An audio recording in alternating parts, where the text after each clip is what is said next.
Prosječna mjesečna isplaćena neto plaća u Bosni i Hercegovini u oktobru iznosila je 853 konvertibilne marke i nominalno se nije mijenjala u odnosu na decembar prošle godine, dok je viša za 1,9% u odnosu na oktobar lani.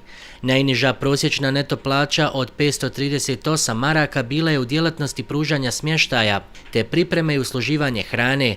U građevinarstvu je iznosila 562, dok je prosječna neto plaća u administrativnim i pomoćnim uslužnim djelatnostima iznosila 599 konvertibilnih maraka, podaci su Agencije za statistiku BiH.